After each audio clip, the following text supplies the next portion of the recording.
Echoes from the Axe Murder House. Chapter 1, The Haunting Lore. The quaint town of Villisca was a paradox. By day, children played in the streets, and life moved at its leisurely pace.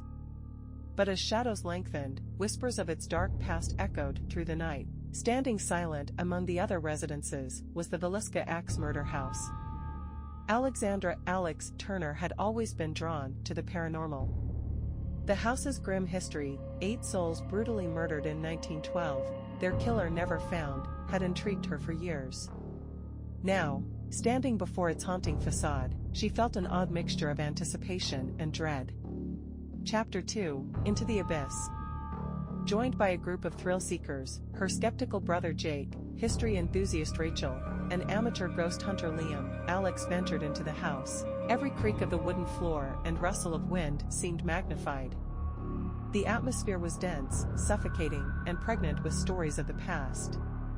Liam set up his equipment, hopeful to capture evidence of the paranormal. Rachel, notebook in hand, meticulously documented every room. Jake merely watched, ever the cynic.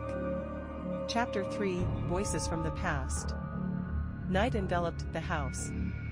Rachel shared tales she'd uncovered about the Moore family, who lived and died there.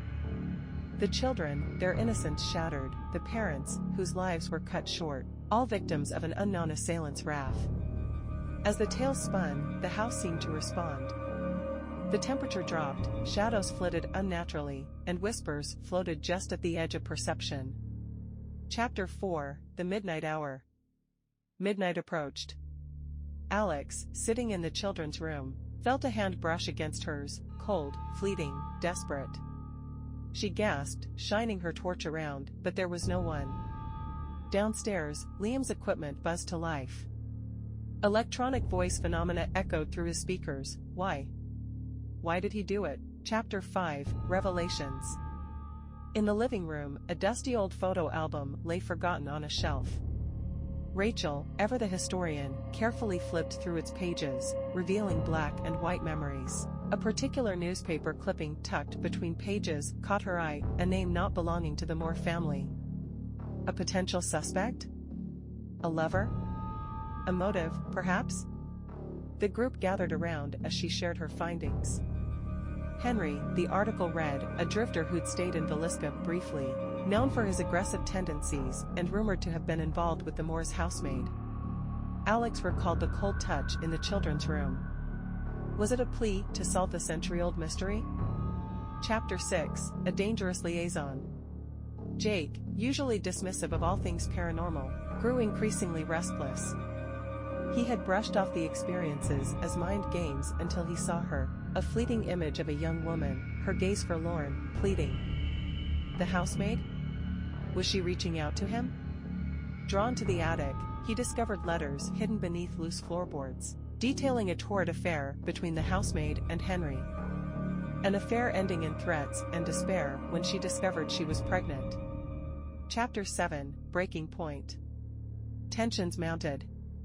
Liam's equipment captured more chilling voices, cries, accusations, desperate pleas. The house seemed to trap them in a vortex of emotions.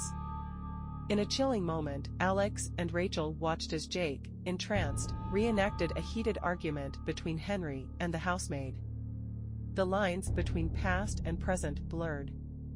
Liam, panicked, tried to disassemble his equipment, believing it opened a portal amplifying the house's energies. Rachel, holding the letters, Chapter 8, Unveiling the Truth. Rachel pieced together the story, the forbidden love between the housemaid and Henry, their secret child, and Henry's rage when she threatened to reveal their affair, leading to the bloodbath that fateful night. It wasn't just the Moores he wanted to silence, it was the very testimony of his crime, the unborn child. As dawn approached, the group, guided by the emotions and glimpses from the past, gathered in the living room. Holding the letters, Rachel began reading them aloud, giving voice to the housemaid's feelings, love, fear, desperation, and hope. Chapter 9, The Final Confrontation. The atmosphere grew tense. The room turned frigid. Ghostly apparitions, the Moore family, the housemaid, and a dark, looming figure identified as Henry, appeared before them. An ethereal confrontation ensued, with the housemaid's spirit demanding justice and recognition of her story. Using Liam's equipment, Alex played back the recordings of the captured voices, allowing the spirits to hear their own pleas and accusations. Recognizing the pain they had caused one another, the spirits began to fade, leaving behind an air of tranquility. The housemaid appeared one last time, her face serene. She whispered a thank you, then vanished, taking with her the oppressive atmosphere that had consumed the house. Chapter 10: Aftermath. As sunlight streamed through the windows, the group, drained and forever changed, exited the Villisca axe murder house. They left behind the equipment, the letters, and the photo album, evidence of a mystery unraveled, and spirits set free. Jake, once the cynic, found solace in his unexpected connection to the past. Liam, the enthusiastic ghost hunter, questioned the boundaries of his passion. Rachel, with her love for history, realized that some stories were meant to be heard and healed. And Alex, having walked between the realms of the living and the dead, understood that sometimes, seeking the truth could set souls free. The Villisca axe murder house still stood silent and unassuming, but no longer a beacon of horror. Instead, it became a testament to the power of understanding, love, and closure.